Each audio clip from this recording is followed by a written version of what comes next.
Bonsoir à toutes et tous. Merci d'être venus aussi nombreuses et nombreux ce soir. Nous vous accueillons ici au nom de l'association Epsilon, qui est une association nantaise dont nous faisons partie et qui a pour but principal de valoriser le groupe comme source d'enrichissement personnel, professionnel, social. Donc, au sein de cette association, nous sommes des professionnels d'horizons différents qui nous regroupons. Il y a des psychologues, des art-thérapeutes, des sophrologues, psychomotriciens, psychomotriciennes. Nous nous regroupons tous pour mettre en place des dispositifs de groupe, des événements. Pour cette année et 2021, il va s'agir de la parentalité. Donc le thème de ce soir, la motricité libre, s'inscrit dans cette thématique de la parentalité. Ce soir, nous allons animer toutes les trois une discussion autour de la motricité libre qui sera par la suite, qui sera suivie d'un débat. Donc moi je suis Sandra Wall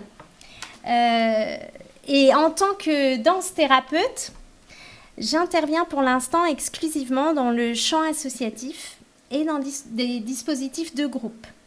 J'interviens auprès de femmes résidant dans des quartiers sensibles, j'interviens auprès de personnes exilées récemment arrivées à Nantes et j'interviens également auprès de personnes âgées.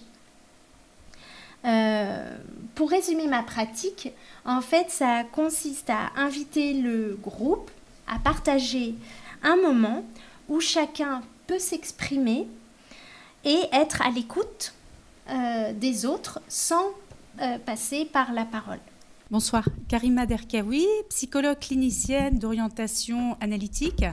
J'exerce en cabinet libéral où je reçois enfants, adolescents et adultes. J'interviens en structure de la petite enfance où je mène des séances d'observation avec la méthode Esterbik, qui est papier-crayon. J'interviens également toujours en structure petite enfance et dans d'autres milieux pour des séances d'analyse des pratiques professionnelles, supervision, régulation. Et pour finir, je suis formatrice indépendante en petite enfance toujours, en développement personnel et en communication. Donc, bonjour à tous, moi je m'appelle Audrey Bédussi, je suis psychomotricienne. Je suis également formatrice dans le domaine de l'enfance. Je suis instructrice en massage bébé et j'ai créé une structure qui s'appelle Je sais, par laquelle je propose des ateliers pour les bébés, pour les enfants plus grands. Du coup, je vais commencer par vous expliquer un peu d'où vient le terme de motricité libre. Donc la motricité libre, c'est un concept qui a été proposé par Amy Pichler.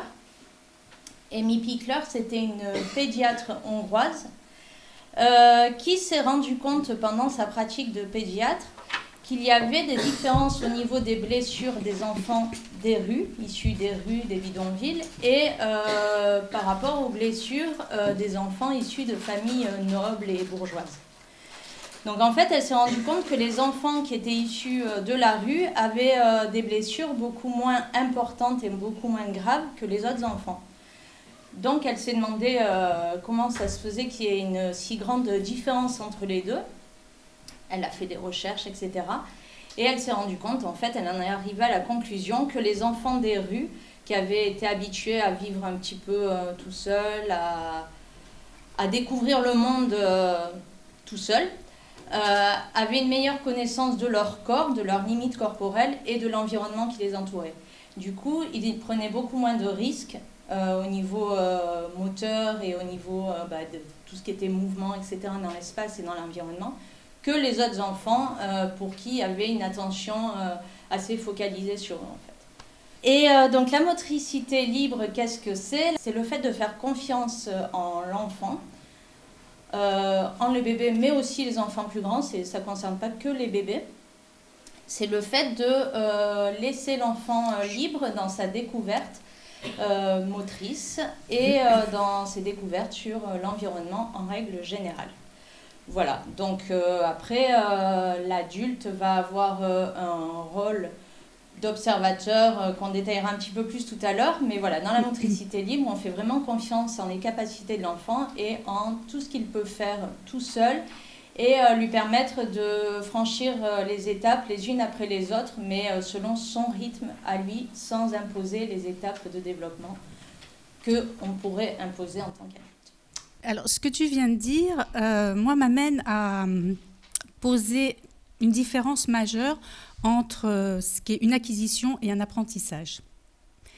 La motricité libre permet de comprendre que dans ce concept, l'enfant fait une acquisition. Il n'est pas dans un apprentissage. L'acquisition repose sur les compétences de l'enfant et son autonomie, sans intervention directe de l'adulte. Ça amène donc un positionnement autre de la part de l'adulte. Et d'ailleurs, Winnicott disait un bébé tout seul, ça n'existe pas. Il y a quelqu'un avec lui. Il y a un adulte avec lui. Et je trouve que cette phrase amène vraiment une précision sur le rôle de l'environnement. Cette phrase montre à quel point l'environnement est important dans le fait d'être le levier et le catalyseur des conditions qui seront favorables au développement de l'enfant. Voilà, ça met l'adulte à une autre place. Et Karima, cela soulève la question de la disponibilité de l'adulte s'occupant du bébé. Il faudrait ainsi une disponibilité suffisamment grande pour se tenir à une distance appropriée et permettre à l'enfant de bouger selon ses désirs et ses besoins. En fait, quand on parle de motricité libre, l'adulte, comme je vous disais, va avoir un rôle au niveau de l'observation, c'est-à-dire qu'il va devoir observer l'enfant et où il se situe dans son niveau de développement et dans ses besoins.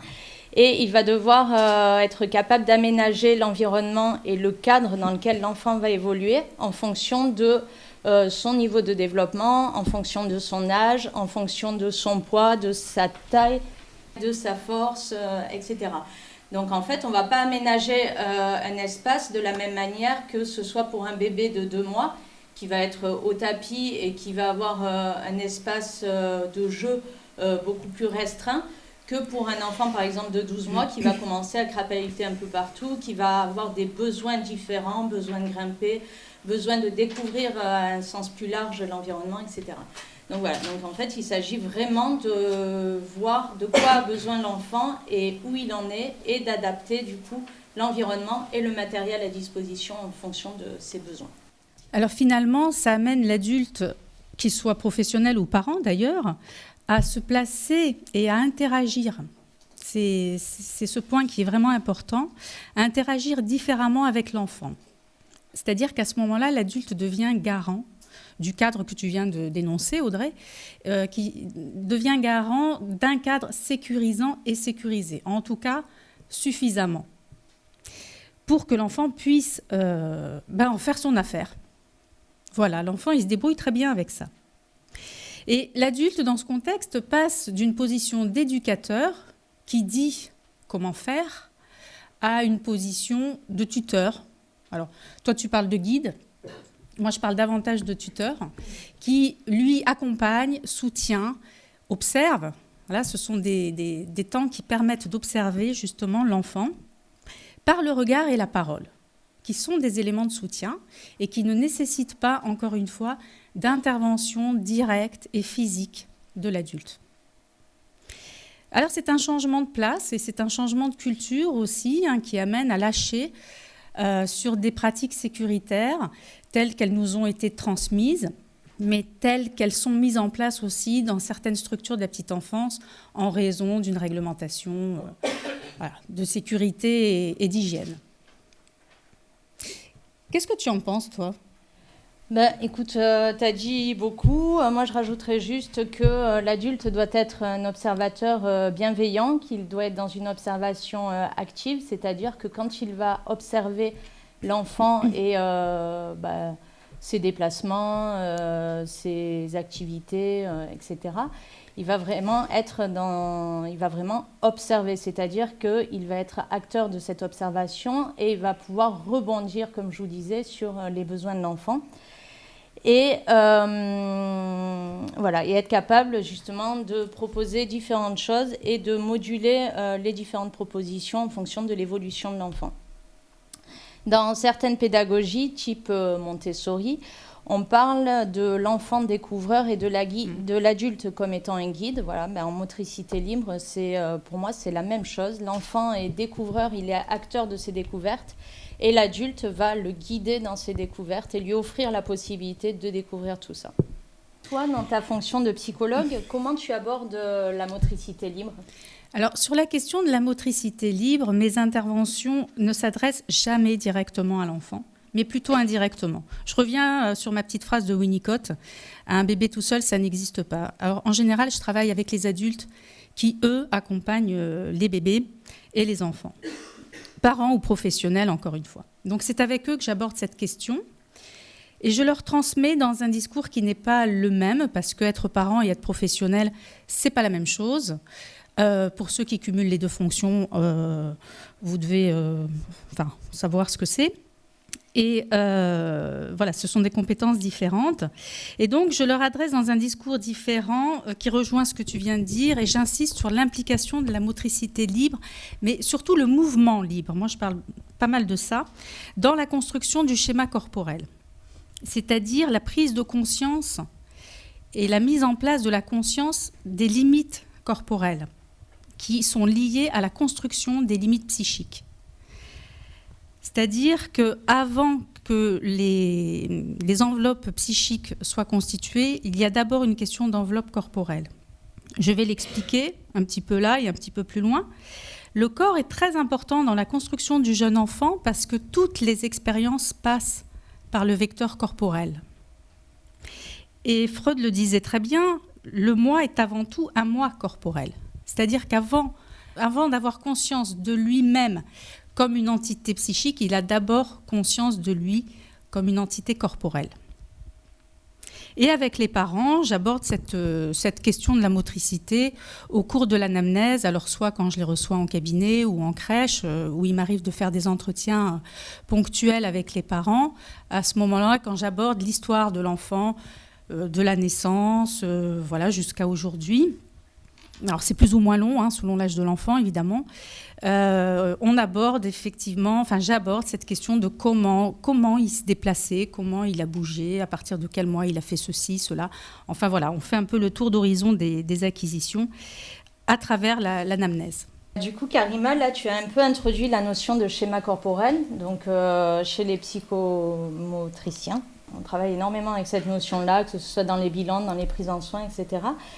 Du coup, ça m'intéresserait de savoir, de ton point de vue en tant que psychologue, quel lien tu fais entre le schéma corporel et la motricité libre. Est-ce que tu peux un peu plus développer Je peux.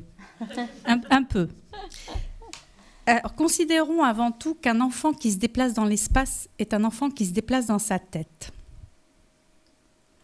Petit silence pour prendre la mesure de cette phrase. Concrètement, ça veut dire que la vie psychique, la construction de la pensée, la mobilité des idées, la construction du rapport à la réalité, et c'est là la question du moi, tout ça s'appuie sur le mouvement corporel. Alors je vais illustrer par une petite expérience que je fais souvent. Quand je me sens bloquée, moi, dans une situation, quand j'ai des choix à faire, quand je cherche des réponses à des questions, eh bien, je sors et je marche. Et je vois, qu'en me mettant en mouvement, en faisant du sport aussi, ça marche, les idées viennent, les idées se débloquent, les pensées se débloquent et les solutions viennent aussi à ce moment-là. Alors, si je reviens sur ma petite phrase là, un enfant qui se déplace dans l'espace est un enfant qui se déplace dans sa tête. Ça, c'est la première chose pour répondre à ta question, Audrey. Et la deuxième, c'est que le déplacement implique d'aller au contact d'une surface ou des surfaces, de plusieurs. Cela peut être le sol, ça peut être un jouet, ça peut être un tapis, le corps de l'adulte, le corps d'un autre enfant, Et cette surface, elle peut être froide, dure, souple, chaude, rugueuse, enfin voilà, elle a différentes caractéristiques. Et les caractéristiques de cette surface vont permettre à l'enfant de construire des informations proprioceptives qui sont autant d'éléments qui vont le renseigner sur son corps et sur son schéma corporel. Ça va l'aider à distinguer les différentes parties de son corps, à les situer comme des segments et des segments reliés. C'est ça qui est important dans la notion de schéma corporel, c'est qu'il y a une notion d'ensemble. Et avec cette histoire de surface, donc l'enfant se déplace et en se déplaçant, il rencontre différentes surfaces. Et ça lui donne deux informations. Une surface qu'il touche et une surface qui le touche. Il y a cette idée de toucher et d'être touché par, même si c'est le sol.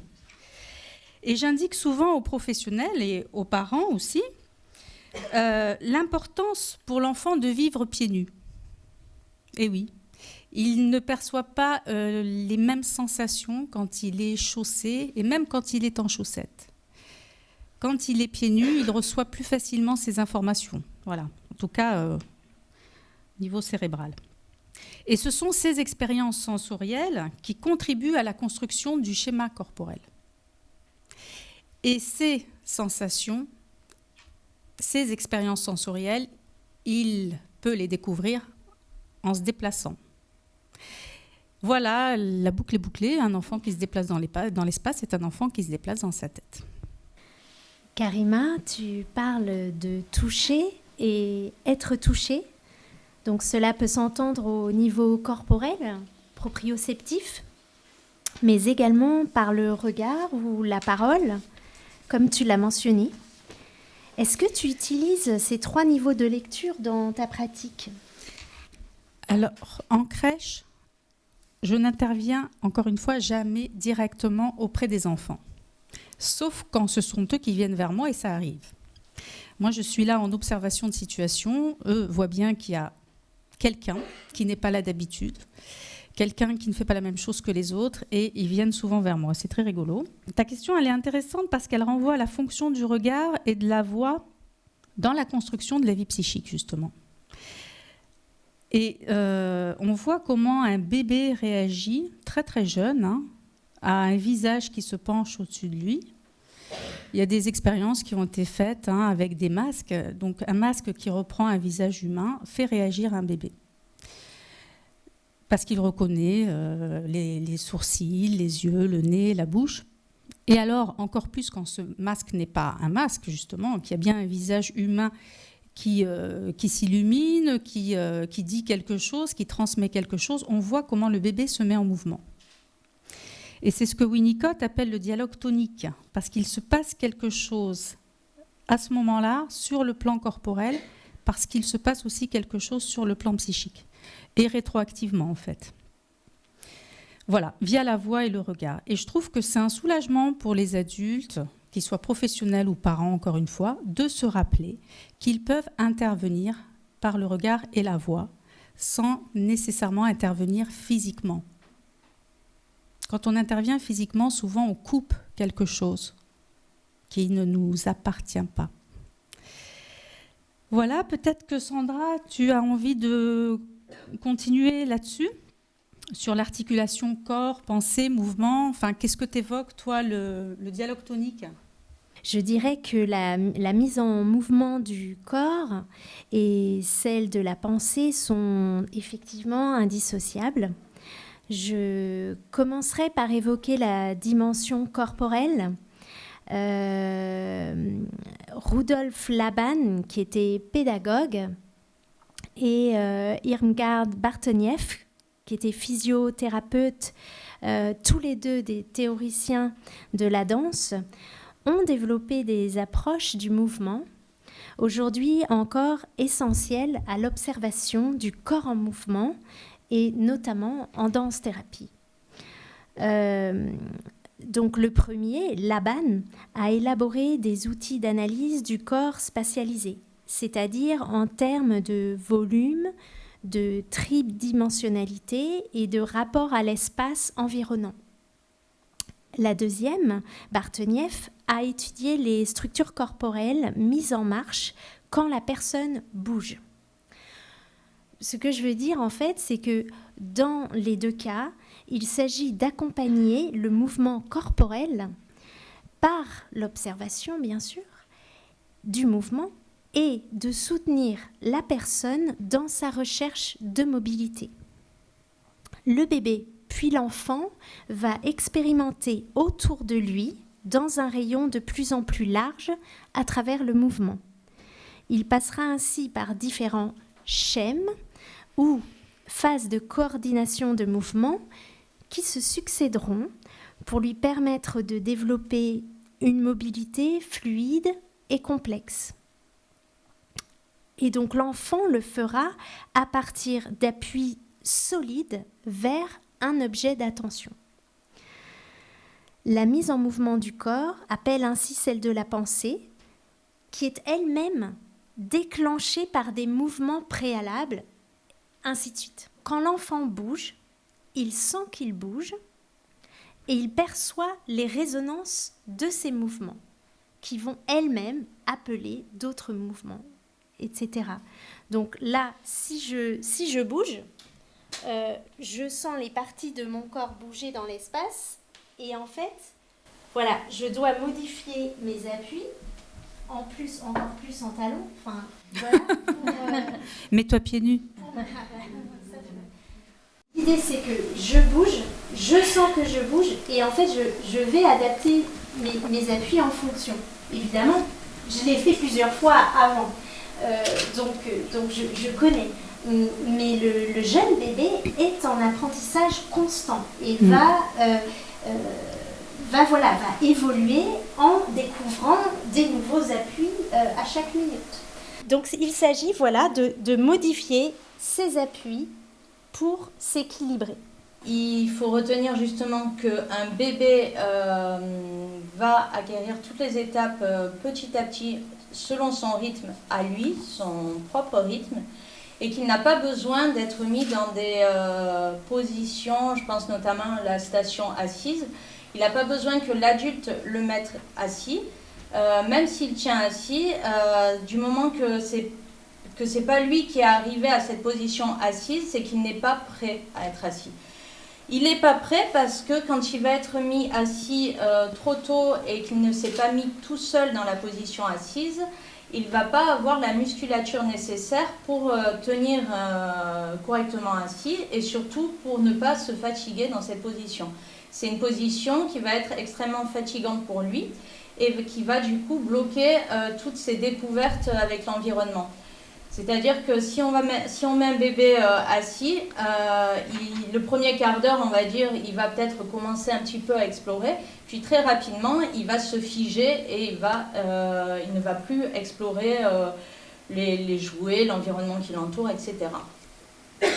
Quand il est mis assis et qu'il ne s'est pas mis tout seul dans cette position, le bébé, il va être assis, les jambes tendues, les pieds flex et du coup le bas du corps, les membres inférieurs vont être à l'horizontale et le tronc va être à la verticale.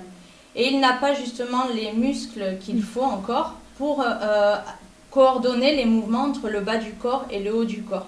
Du coup ça entrave son développement et ses découvertes. Les étapes par lesquelles l'enfant va arriver à la station assise, il y en a plusieurs avant d'arriver à la station assise qu'il va du coup falloir respecter et le laisser tout seul franchir ces étapes.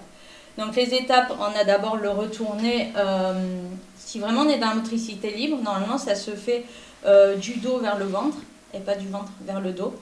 Donc retourner dos-ventre, après on a le retourner ventre-dos.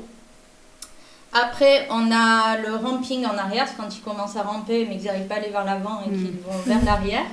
Ensuite, on a le ramping en avant et après, ils vont se mettre à quatre pattes et de cette position-là, commencer à se mettre en position semi-assise, puis assise et après en position debout.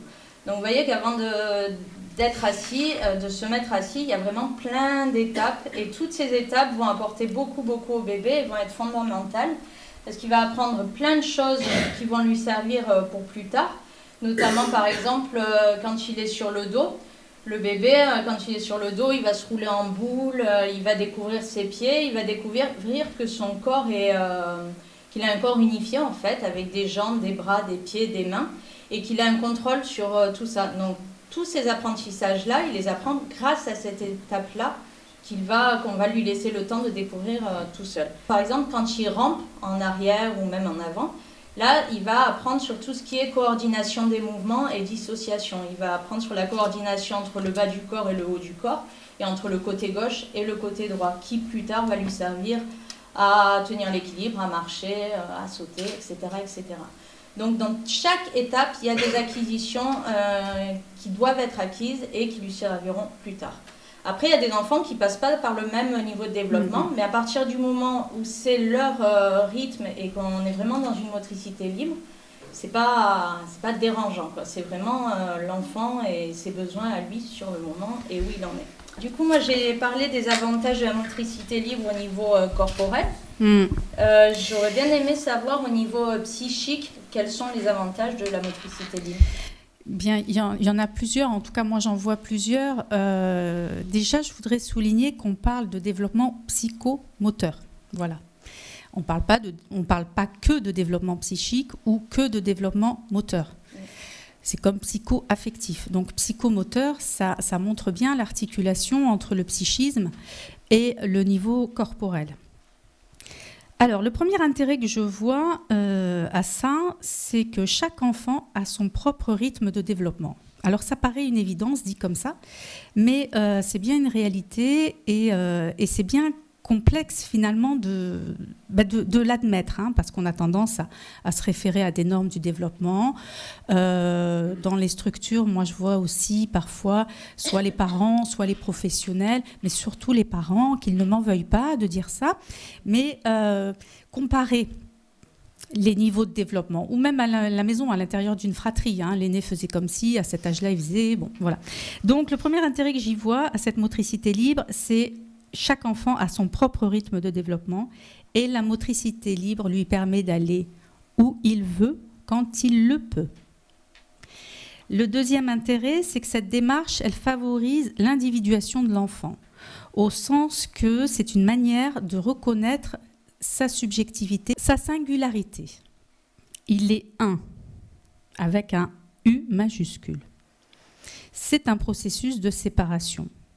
On le sépare des autres, on le sépare de la norme, on le sépare de la comparaison, et donc on le reconnaît comme un, comme unique, ce qui va introduire la notion d'attachement. En tout cas, moi, c'est le lien que j'ai envie de faire avec l'attachement.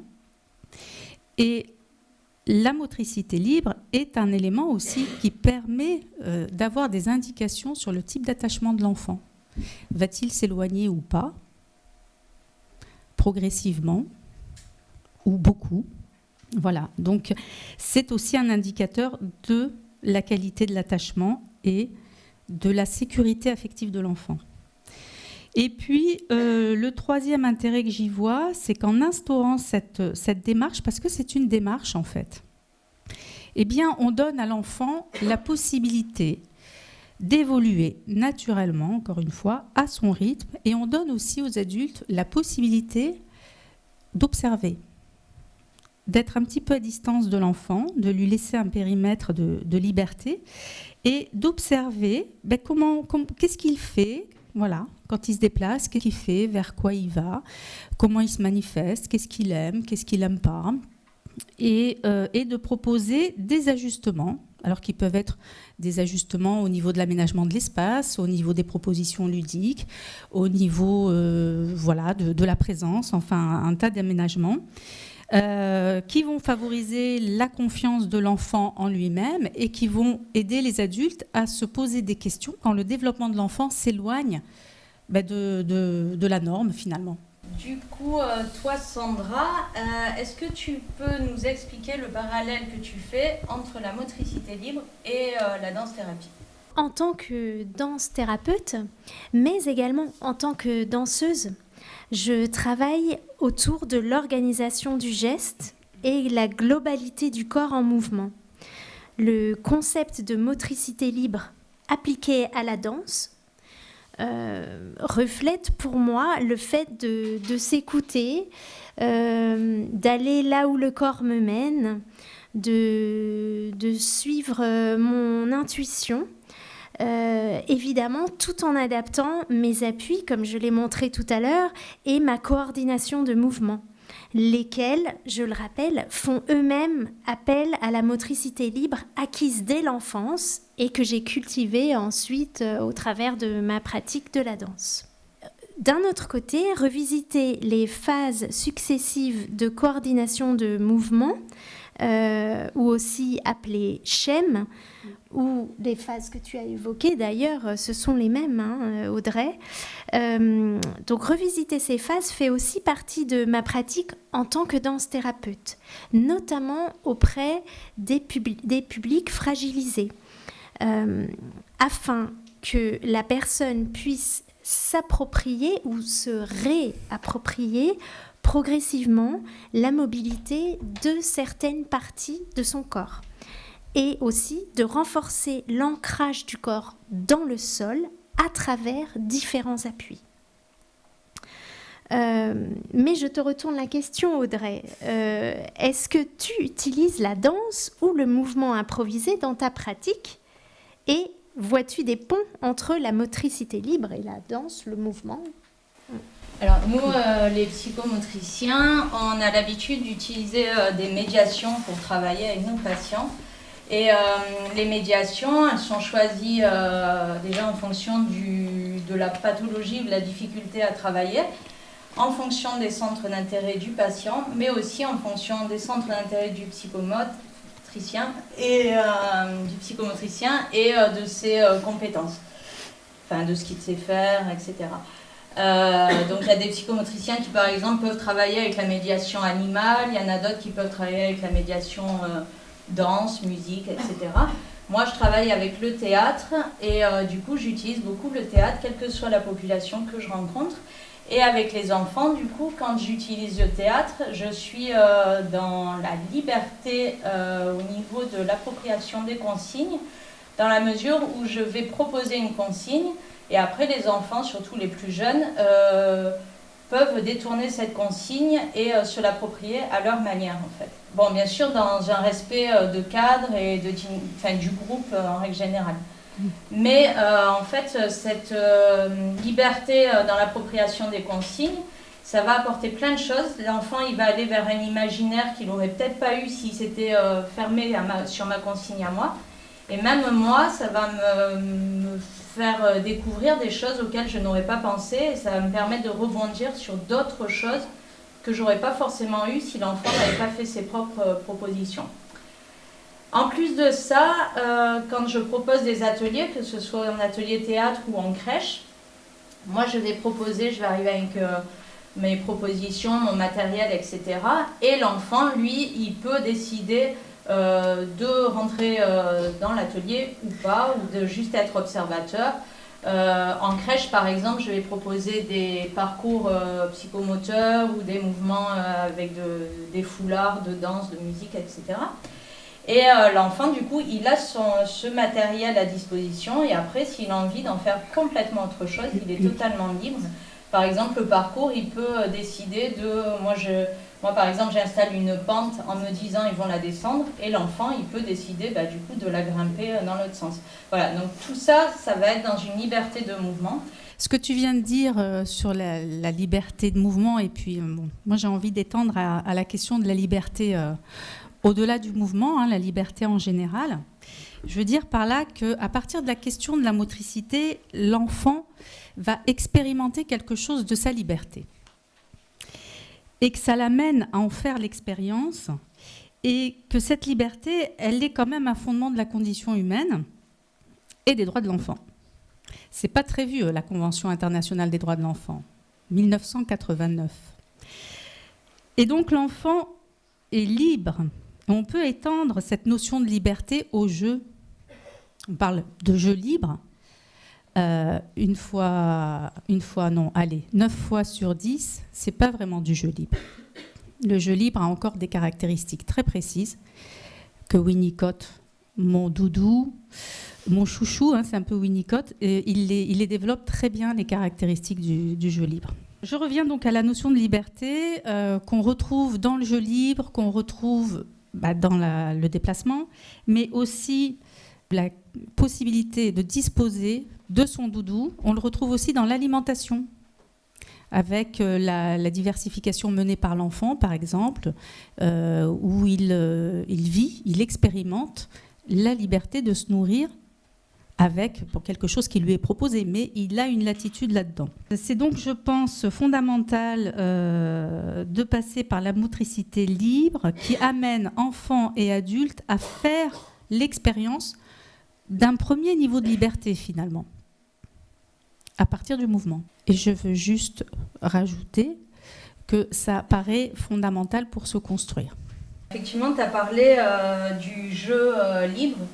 Donc, chez les jeunes enfants, on va justement préférer le jeu libre au jeu dirigé ou semi-dirigé, dans la mesure où on va justement, comme je vous disais, laisser l'enfant libre de faire ce qu'il veut de ses jouets. Si par exemple il a envie de faire de la cuisine dans le coin de Ginette avec des Legos, eh ben pourquoi pas, enfin, on le laisse vraiment totalement libre dans son imaginaire, dans ses gestes, etc.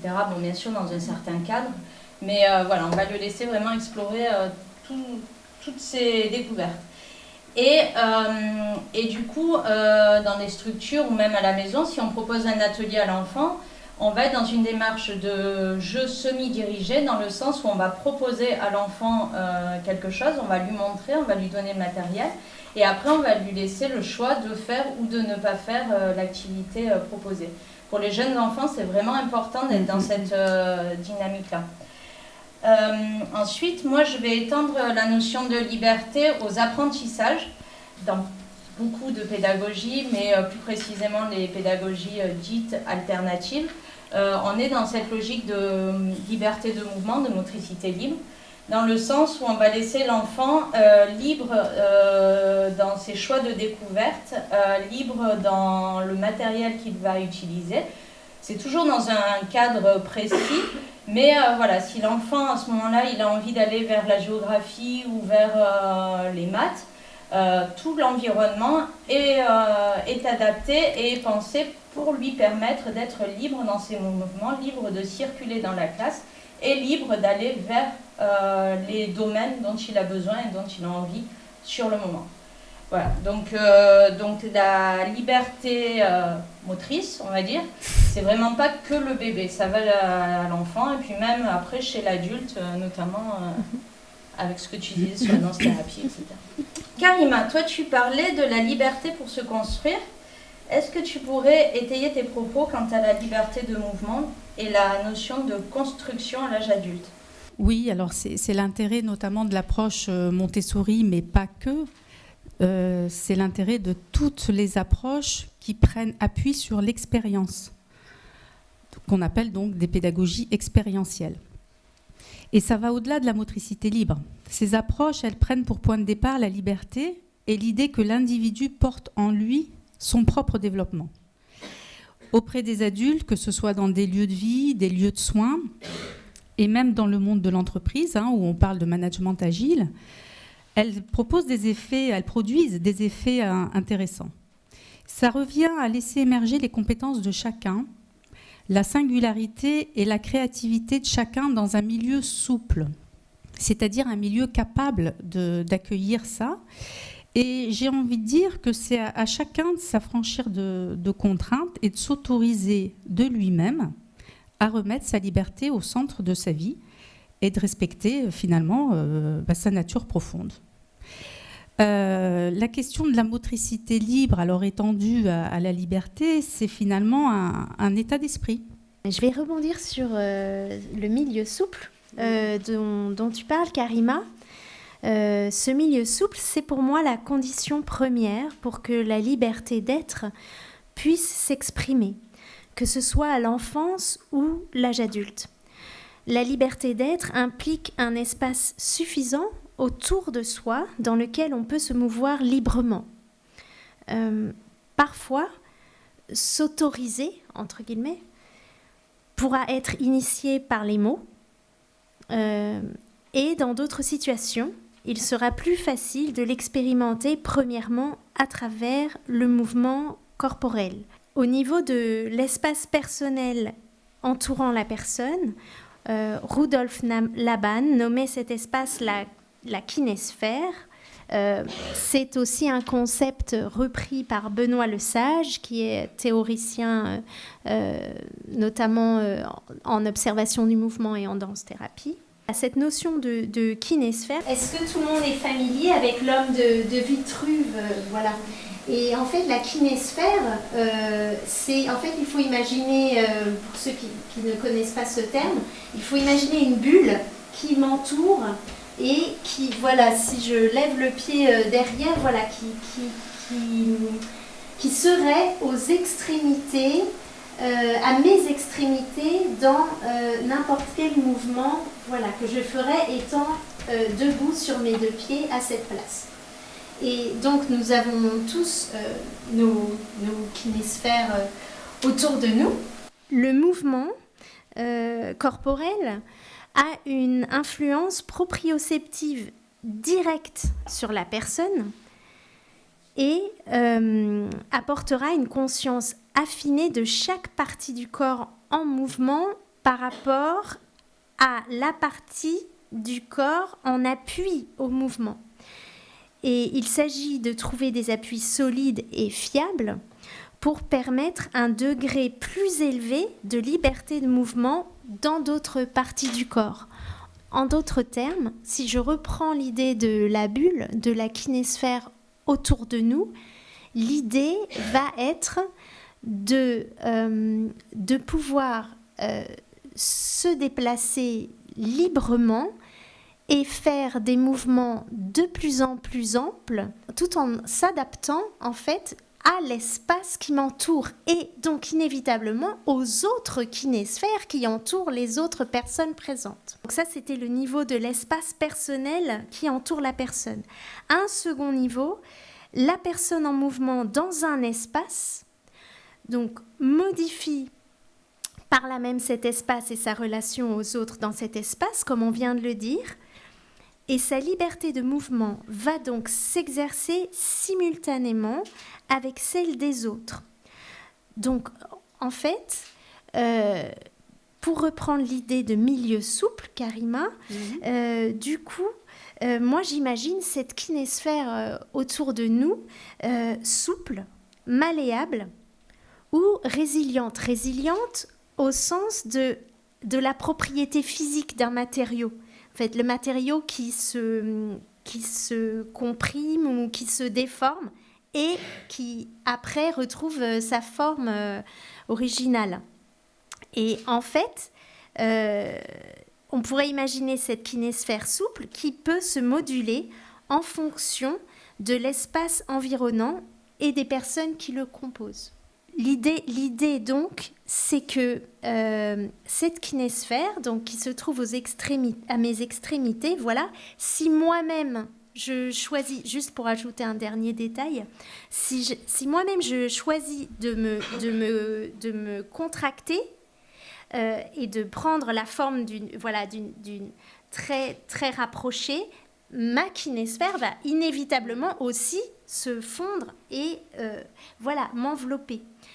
C'est avec cette idée-là du corps, en fait, la liberté de mouvement du corps, mais aussi la liberté de cette kinésphère qui est notre zone de confort que je voudrais mettre en valeur. Moi, du coup, je vais rebondir sur la liberté du corps et plus précisément sur la liberté de se mouvoir. Parce que tu parlais justement que tu travaillais avec le mouvement libre. Et c'est pas quelque chose qui soit forcément facile pour tout le monde d'être dans une liberté de mouvement et encore plus dans la danse libre.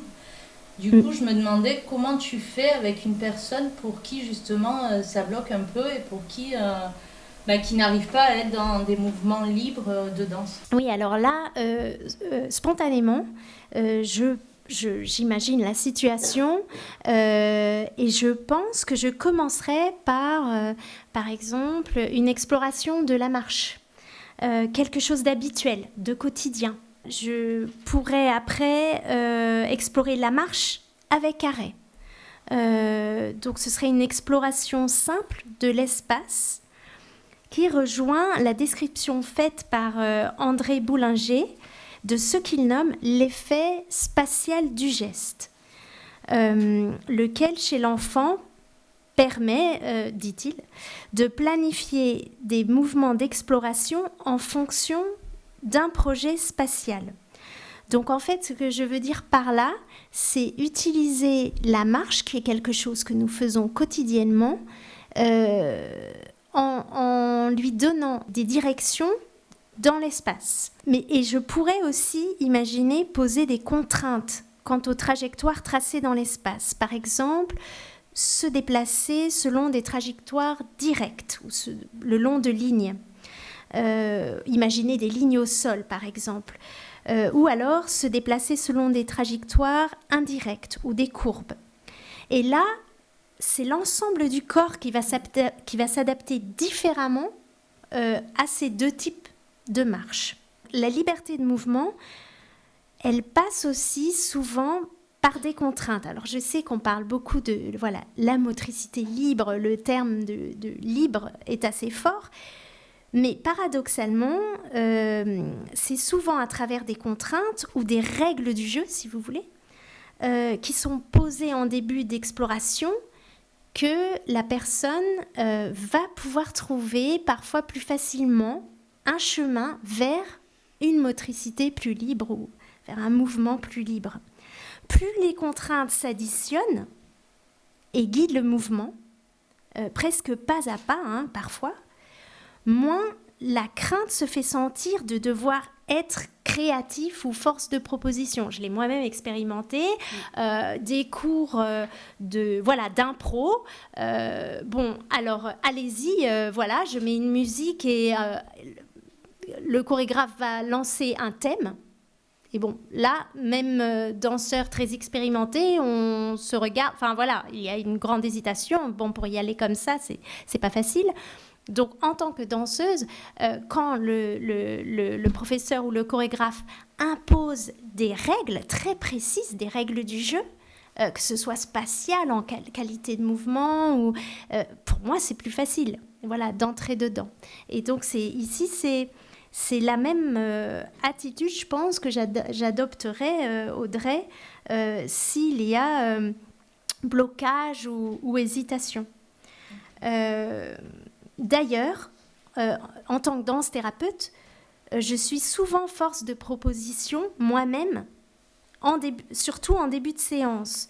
Et le travail se fait alors par mimétisme. Ceci me ramène à la notion que tu évoquais, Karima, de la présence nécessaire de l'adulte maternant auprès de l'enfant, lui permettant d'inscrire et de partager ses émotions. Dans ma pratique, ce partage émotionnel se fait par empathie kinesthésique. Alors l'empathie kinesthésique, c'est lorsqu'on ressent dans son propre corps le mouvement que l'on observe chez l'autre. Pour certaines personnes que j'accompagne, la participation passive, alors je n'aime pas ce mot-là, participation passive, de toute façon elle ne l'est pas, parce que du moment qu'on observe le mouvement, pour moi, on participe à la danse. Mais bref, ce que je veux dire, c'est donc la participation d'une personne qui n'est pas en mouvement physiquement. En fait, cette participation-là, elle est nécessaire pour certains avant qu'ils aient envie de bouger eux-mêmes. Et donc, ce que je veux dire par là, c'est que quand il y a blocage, parfois, il faut passer par ce phénomène d'empathie kinesthésique, voir le mouvement chez l'autre pour que ça éveille l'envie de bouger soi-même selon ce qu'on a vu ou pas d'ailleurs, en opposition ou en accord. Et en ce qui concerne mon rôle au sein de l'atelier, ce n'est que lorsque je sens que la personne ou le groupe devient plus autonome, ou que l'éventuel blocage s'est dissipé, que je peux m'autoriser à me poser davantage en tant que témoin que en tant que bougeur. Le témoin au sens de guide, comme vous l'avez employé, ou tuteur. Finalement, au cours de cette discussion, on est passé par différents concepts et illustrations, à travers des pratiques notamment, et tout cela témoigne des effets bénéfiques de la motricité libre. En réalité, il est bien souvent question de bon sens, de laisser faire le mouvement naturel de la vie, parce que la vie, elle ne se trompe pas. Et la motricité libre est une forme d'accompagnement qui ne saurait pas être une technique, c'est une éthique. Voilà, alors il s'agit bien d'interroger le sens de ce qu'on fait, de pourquoi on le fait, avec une vraie démarche éthique. Et vous l'aurez certainement entendu, nous pensons que le respect de la liberté de l'enfant, qui passe donc par la motricité libre, est au cœur de son devenir. Nous vous remercions de votre attention et c'est à notre tour de vous écouter et de répondre à vos questions. Merci.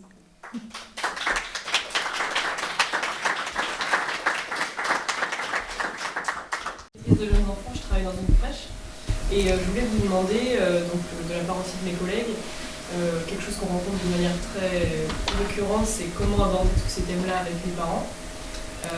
Donc ça peut passer par voilà, ne serait-ce que la tenue vestimentaire de l'enfant qui n'est pas appropriée pour ses mouvements, les parents qui vont arriver et asseoir l'enfant, donc le dos courbé comme vous l'expliquiez tout à l'heure.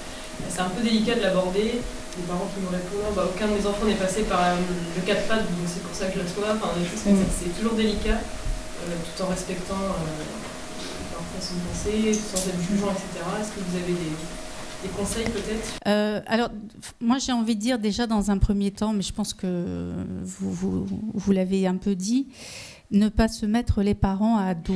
Voilà. Moi je me dis toujours que si on parle de l'enfant, on les remet pas en question.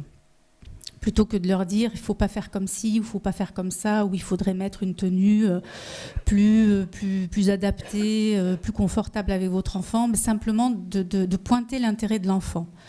Ça serait plus simple pour votre enfant où il profiterait mieux des expériences de la crèche, du mouvement, de sa journée. Ça serait plus cool pour lui s'il était en jogging plutôt qu'avec une petite robe et des jolis collants. Voilà, mais sans jamais les remettre en question, parce que bon, les parents, enfin moi de ce que j'ai vu dans mon expérience, ils s'appuient souvent sur les compétences des professionnels. Ils ont l'impression que les professionnels en savent plus. Moi je dis toujours que les professionnels n'en savent pas plus, elles savent autre chose. Ils savent autre chose. Et les parents savent autre chose aussi. Eux, ils ont un savoir sur leur enfant. Et les professionnels ont un savoir plus global sur cet enfant, mais aussi les autres. Et donc, il s'agit peut-être juste de dire, vous savez, pour les enfants, voilà, de parler de manière générale. Voilà, de généraliser. Et si ça passe pas par le dialogue, peut-être de passer par des affichages dans la crèche, les bienfaits de la motricité libre. On affiche ça devant la porte de la section. Bon, mais ils sont obligés de le voir. Après, ils le lisent ou ils ne lisent pas, mais ils le voient. Et sinon, dans les cahiers, si vous avez des cahiers de transmission que vous faites passer aux parents, mettre des petits dépliants sur les bienfaits de la motricité libre avec quelques conseils essentiels. Voilà. Et après, éventuellement, organiser au sein de la crèche des genres d'apéro blabla. Voilà, donc là, tu as vendu la conférence pour les parents. Je pense qu'il faut toujours essayer de leur faire entrevoir ce que peut apporter une situation, ou ce que peut apporter quelque chose pour l'enfant.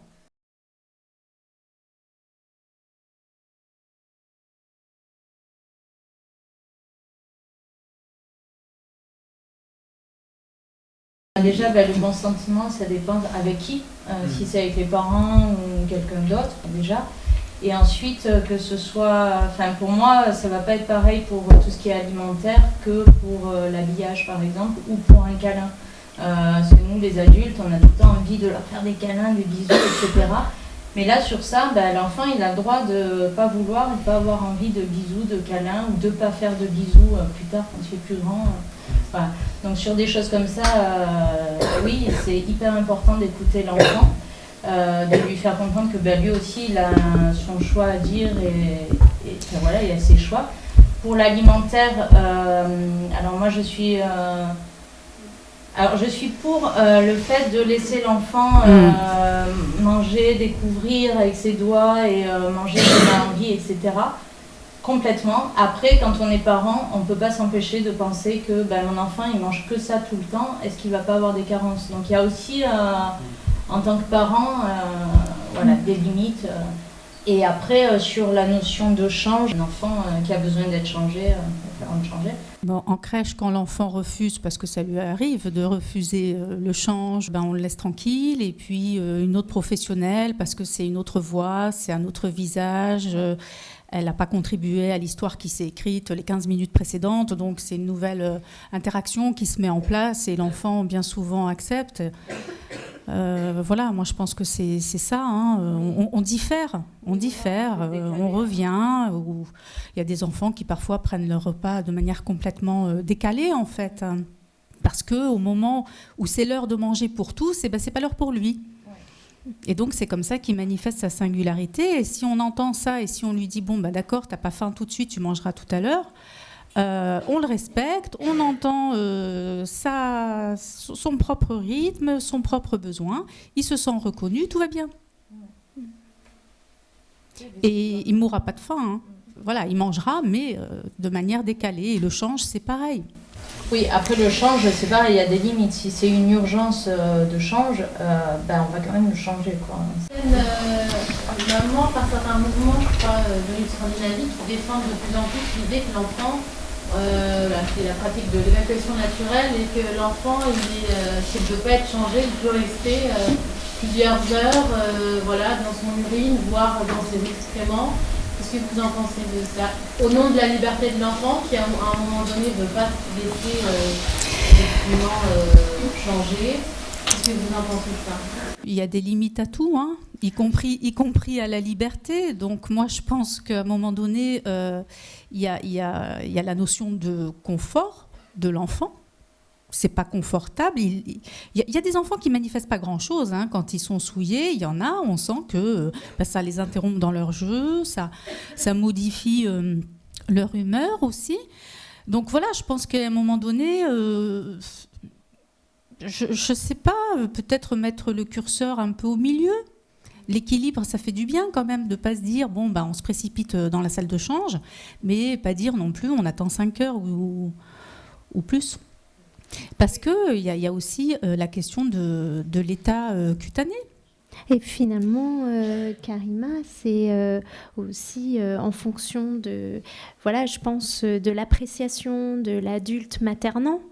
Alors, Emmanuel, toi, tu es partie de l'idée de consentement, donc basé sur l'actualité et sur un niveau d'urgence dû à une agression. Donc ça c'est. Mais après, tu as parlé d'un confort. Il y a plusieurs degrés qui seront appréciés par le ou les adultes maternants qui entourent l'enfant. Ce qui est à prendre en compte, c'est l'intérêt de l'enfant. C'est une question qui se pose finalement tous les moments de la journée, tous les moments de la vie de l'enfant, que ce soit à la maison ou en structure. Quel est son intérêt à ce moment-là dans telle situation?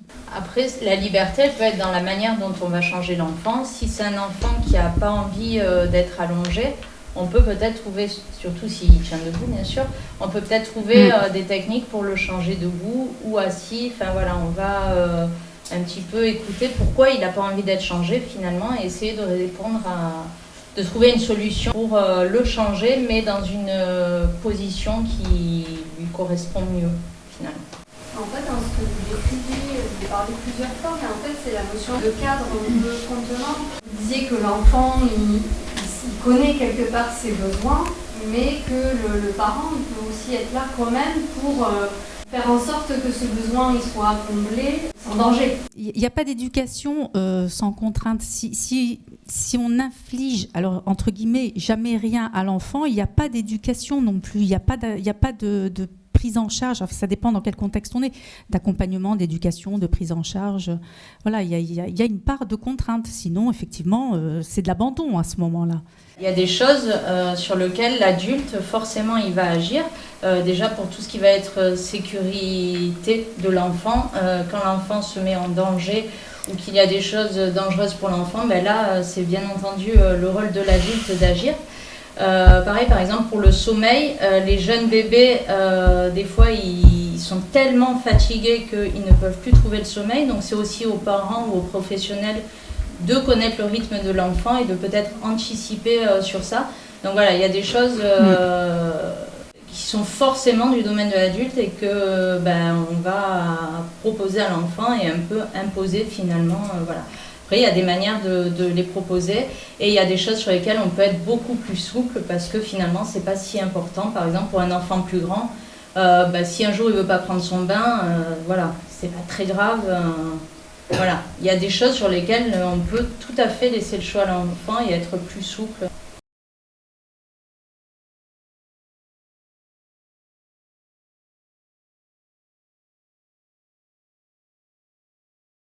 Lorsque je parlais de trajectoires à suivre comme des lignes ou des courbes, là c'était plutôt dans une optique d'accompagnement dans le mouvement dirigé ou semi-dirigé, pour reprendre un terme qu'utilise Audrey aussi. Je vais donner une indication au groupe et ensuite, comme tout le monde suit les mêmes trajectoires, en fait, chacun dans le groupe pourra anticiper peut-être plus facilement le mouvement de l'autre et être moins surpris par ce mouvement, parce que c'est un des enjeux de l'improvisation. C'est que voilà, on ne connaît pas le mouvement de l'autre à l'avance et on s'adapte au fur et à mesure. Votre question était si donc les ressentis corporels au moment de se déplacer en ligne droite ou en ligne courbe, est-ce que ces ressentis seraient brimés presque? À cette phase-là, quand j'imaginais, donc Audrey me posait la question d'un éventuel blocage, là c'est vraiment guidé.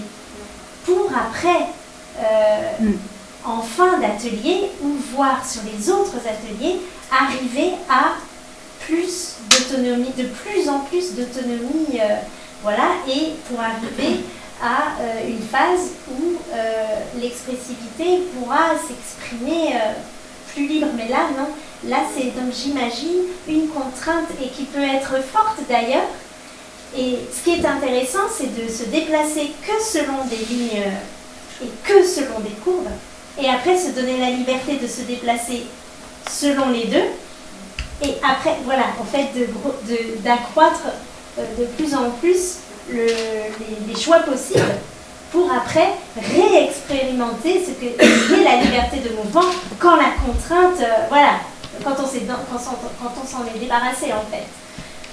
Mais parfois, Lauriane parlait d'enveloppe, c'est comme une enveloppe en fait. J'ai cette contrainte, je bouge selon cette contrainte, ça m'empêche de penser trop, voilà, je vais suivre une ligne, une courbe. Et puis après, la créativité peut arriver de façon un peu plus douce. C'est ce que j'espère en tout cas. Je ne suis pas sûre que tout le monde ait entendu votre question. Donc la question au premier rang, c'est comment se pose la question de la motricité libre pour les enfants qui souffrent de handicap? Tout dépend du handicap et du degré d'handicap. Selon si par exemple c'est un enfant qui a un handicap physique, est-ce qu'il peut quand même un peu se mouvoir ou est-ce que vraiment il est bloqué totalement dans ses mouvements? Donc voilà, il y a plusieurs choses qu'il va falloir prendre en compte en fait. Mais en fonction du handicap de l'enfant, on va essayer de proposer justement, on va essayer d'aménager l'environnement de telle sorte à ce que, malgré son handicap, il puisse explorer ce qu'il a proche de lui. C'est une question piège, en fait, parce que dans le sens où c'est compliqué, parce qu'il y a différents types de handicap. Un handicap sensoriel, donc qui prive l'enfant de certains canaux de communication et de perception, on voit bien que ça va avoir un effet, effectivement, sur sa capacité à explorer et à découvrir. Voilà, un enfant qui souffre d'un handicap moteur, selon le handicap, il va être limité aussi. Enfin, voilà, l'enfant qui a un handicap psychique, lui aussi, il va être limité. Mais bon, on va pas travailler avec les limites, on va travailler avec les potentialités, on va travailler avec les capacités et pas les inaptitudes. Voilà. Et donc, on va effectivement favoriser, alors dans les crèches, c'est pour ça aussi que ça se fait en collaboration avec le CAMS, par exemple, qui vient observer aussi l'enfant en situation collective, qui vient aussi soutenir l'équipe, aider à proposer des aménagements. Donc, toi, tu parlais d'aménager l'environnement. Mais l'environnement n'est pas qu'un environnement physique. Les individus constituent aussi cet environnement. Et donc, il y a aussi un travail à faire avec les adultes, que ce soit les parents ou les professionnels, sur une démarche qui va respecter la liberté de l'enfant. Même s'il a un handicap, il a accès à une liberté et une liberté de mouvement. Voilà, et donc on va travailler sur peut-être des mécanismes surprotecteurs des adultes, par exemple. De toute façon, moi j'ai envie de dire qu'il n'y a pas de vie sans mouvement. Donc, quelle que soit la possibilité de l'enfant, il a une possibilité de mouvement. Par exemple, si c'est un enfant hémiplégique, là du coup, ça va être à l'adulte de stimuler et de faire percevoir différentes sensations, différentes perceptions à l'enfant. Par exemple, il y a les salles Snozelen. Pour ceux qui ne connaissent pas, en gros, en très gros, c'est des salles multisensorielles où tous les sens de la personne vont être en éveil, que ce soit la vision, l'audition, l'odorat, etc. Et donc tout ça en une même salle. Et donc ça va être proposé à des personnes handicapées, à des personnes autistes, etc. Mais aussi à des personnes sans aucun handicap. Et ça va avoir du coup différents intérêts en fonction de ce qu'on recherche. Parce que c'est quelque chose que vous pouvez proposer à des personnes en situation de handicap, mais aussi à des personnes âgées, par exemple au sein d'une entreprise pour le percevoir comme un moment de détente, pour couper, voilà. Et en gros, pour en revenir aux personnes en situation de handicap, selon donc le degré de handicap et s'il est psychique ou physique, du coup l'adulte effectivement va avoir un rôle au niveau de la présence, au niveau de la manière de s'adresser à la personne, la position qu'on va avoir en face de la personne. Si c'est une personne en fauteuil roulant, on va se mettre à son niveau. Enfin voilà, il y a plein de choses. Et si la personne ne peut pas aller lui-même vers les découvertes, donc c'est à l'adulte de lui apporter, de lui faire découvrir certaines choses et du coup de se fier à tout ce qui va être non-verbal, les manifestations non-verbales, pour voir si la personne apprécie, si elle n'apprécie pas, etc. Et nous, en tant qu'adultes, on va essayer de mettre toujours du vocabulaire sur ce qu'on lui fait ressentir, mais aussi sur les manifestations que l'on croit qu'il a. Après, on ne sait pas si vraiment ce qu'il exprime, c'est du dégoût ou pas. Mais voilà, vous allez vous mettre vos mots en disant j'ai l'impression que tu n'aimes pas trop ce que je te fais sentir. Voilà. Juste ajouter que il y a de magnifiques chorégraphies qui ont été créées avec public mixte, donc personnes présentant un handicap et personnes sans handicap, et c'est absolument fantastique. Et moi-même en tant que danseuse, j'ai vécu cette expérience de créer une pièce avec des personnes présentant un handicap physique à différents degrés, avec différents degrés de mobilité. Et c'est vraiment très très riche en fait ce qui ressort de ces moments de création. Est-ce qu'il peut y avoir une relation entre le fait qu'un enfant n'a pas été assez en motricité libre et des problèmes ensuite dans ses apprentissages scolaires? Tout est possible. On dit que les étapes par lesquelles vont passer l'enfant, notamment tout ce qui va être coordination et dissociation, ça va servir après dans l'apprentissage de l'écriture, les mouvements de coordination et de dissociation pour plus tard en fait. Et du coup, si l'enfant n'est pas passé par ces étapes-là, il se peut qu'il ait des difficultés, mais c'est pas obligé, et tous les enfants qui ont des difficultés n'ont pas forcément eu quelque chose, de la motricité libre qui ne s'est pas fait. On a parlé de plusieurs choses, de l'adulte parfois surprotecteur, etc. Et dans la libre-motricité aussi, de la notion de confiance de l'enfant en son corps, et à quel point, même quand on n'intervient pas physiquement, ce qu'on transmet. Combien de fois on a vu un enfant commencer à grimper quelque part, un adulte qui fait... Ouais. Et l'enfant se crispe et arrête son mouvement. Et on ne se rend pas compte de l'impact de ce qu'on transmet. Il y a une structure particulière en Suisse qui, dans son aménagement, a créé des zones que nous, on peut juger dangereuses, qui peuvent venir impacter les personnes. C'est quand même un gros travail sur l'adulte principalement. Oui, c'est pour ça que je parlais de pratiques sécuritaires. Une protection, il en faut une, mais ça, c'est donné par le cadre. Si le cadre est bien pensé, s'il est sécurisant, s'il est sécurisé, il y a ce qu'il faut. Après, c'est effectivement les peurs de chacun, les projections. Je pense qu'il y a aussi beaucoup de choses dans ces situations qu'on retrouve par rapport à que vont dire les parents. Si on rend l'enfant abîmé, voilà, qu'est-ce qu'ils vont dire? Ils vont dire qu'il y a un défaut de surveillance, ils vont dire que on n'a pas assez fait attention, qu'on n'est pas présent, qu'on ceci, qu'on cela. Or, ce sont des expériences que l'enfant fait et qu'il a besoin de faire pour pouvoir mieux se débrouiller la prochaine fois. La première fois qu'un enfant tombe, eh bien, il fera attention les prochaines fois parce qu'il aura construit un schème. C'est-à-dire, quand je passe à tel endroit, il faut que je fasse plus attention. Si je tombe, je mets mes mains. Enfin, voilà. Et c'est comme ça qu'il construit des schèmes d'action et puis aussi qu'il apprend à se faire confiance en faisant ses propres expériences. Mais c'est vrai, vous avez raison, c'est un travail collectif et un travail individuel à la fois. D'ailleurs, en structure, c'est ce qui est compliqué, c'est que toute l'équipe ait la même vision sur les choses pour être cohérent pour l'enfant. Et du coup, par exemple, l'histoire de monter le toboggan par en bas, il y en a qui vont dire oui, il y en a qui vont dire non, mais du coup, l'enfant au milieu, il ne sait plus trop quoi. Donc, pareil, monter les débuts sur une table, ou grimper sur une table.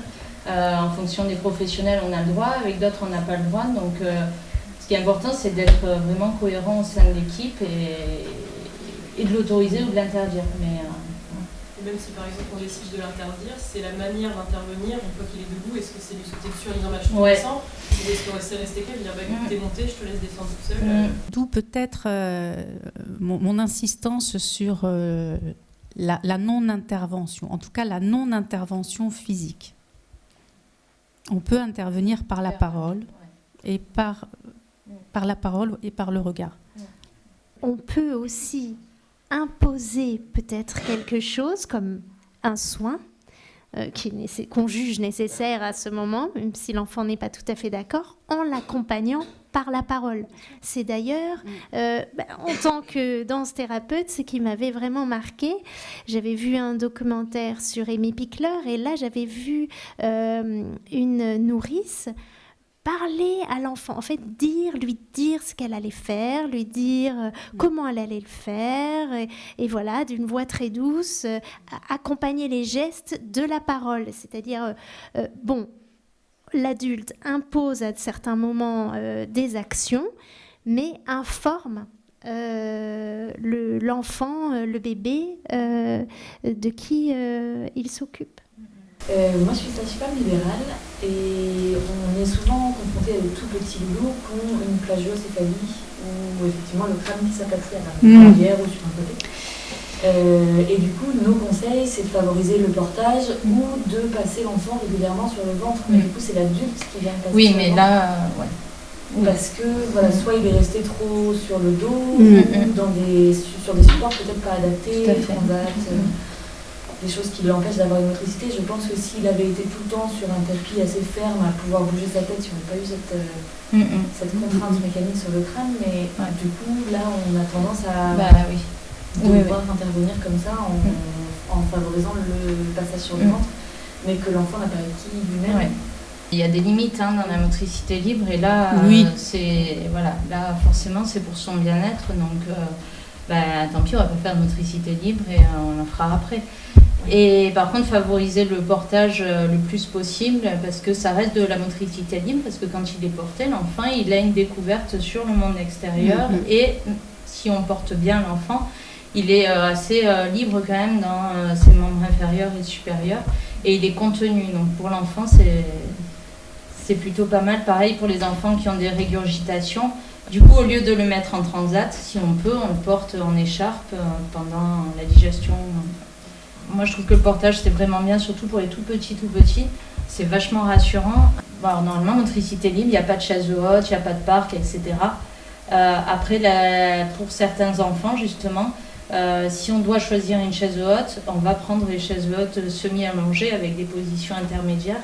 Comment on peut faire pour soutenir un enfant qui a peur dans son développement moteur, dans sa façon de se mouvoir, avec des enfants qui se mettent debout, qui ont peur de se rasseoir en pliant les genoux, qui sont en haut du toboggan parce qu'ils ont voulu monter mais ils n'arrivent plus à descendre. On peut accompagner le mouvement aussi, faire avec l'enfant. Être à côté de lui quand il le fait pour montrer que ça va aller, que vous êtes là si jamais il a besoin. Peut-être c'est pour glisser au toboggan, lui donner la main pendant qu'il glisse au début pour le rassurer. Si c'est un enfant qui est debout et qui a peur de s'asseoir, effectivement d'accompagner le mouvement en lui montrant comment on fait. Et puis après pareil, en le soutenant par exemple par le dos ou par la main pour l'aider à le faire petit à petit. Ou stimuler tout ça en lui montrant quelque chose qu'il aime, qui est au sol, et lui dire allez viens le chercher, et l'accompagner et être vraiment présent en fait quand au début, et après une fois que ça va être fait. Mais cette peur, si elle est récurrente, ça peut devenir quelque chose. Ça dépend de l'âge, ça dépend où c'est, si c'est à la maison ou en structure. Des fois la collectivité, il y a des choses qui vont faire peur, alors qu'à la maison c'est des enfants qui vont tout à fait les faire, ces choses-là. Il y a des enfants, moi j'ai vu des enfants en crèche ne pas pouvoir sortir sans leur doudou. Donc si dans cette crèche, on n'autorise pas le doudou à l'extérieur, l'enfant ne peut pas y aller. Ils ont souvent besoin du doudou pour avoir confiance et se lancer. Et souvent, lâche ton doudou pour avancer, alors que c'est tout le contraire. Peut-être à la maison, justement, il n'est pas libre dans ses mouvements, et du coup, quand il est à la crèche, ça lui fait peur, parce qu'il ne sait pas quoi faire de son corps et de cet espace. Il y a des enfants pour qui ça fait un grand écart. Voilà, ça fait trop de liberté d'un coup, quelque chose qu'ils ne connaissent pas au quotidien. Il y a plein d'enfants qui, par exemple, sont mis assis à la maison et du coup, à la crèche ou en structure, quand on les met allongés au sol, ils ne supportent pas en fait cette position parce qu'ils n'ont pas l'habitude en fait. Et, du coup, ça peut être dans plein de choses, dans le fait de, si les parents ne les laissent pas grimper, monter au toboggan, des choses comme ça, du coup, ils vont appréhender un petit peu de le faire dans la structure. Au niveau de comment accompagner la peur, oui, immédiatement, je pense qu'instinctivement, on a eu le même réflexe du contact, de l'appui en fait qu'on peut offrir à l'enfant. Et il y a différentes façons d'offrir l'appui, donc ça peut être donner la main, donc voilà. Mais après, juste avoir une partie de notre corps à proximité pour que l'enfant puisse ou non s'appuyer. Enfin voilà, il y a plusieurs degrés de proximité avec l'enfant, enfin du toucher jusqu'à voilà, et finalement c'est les deux kinésphères qui s'écartent, ça peut être très progressif, et puis on va sentir l'enfant qui prend confiance, qui va desserrer son étreinte, ou au contraire qui va s'accrocher dur, et puis là d'accord, faut être là. Oui. Nous vous remercions, voilà, toutes les trois, et l'association Epsilon également. Merci.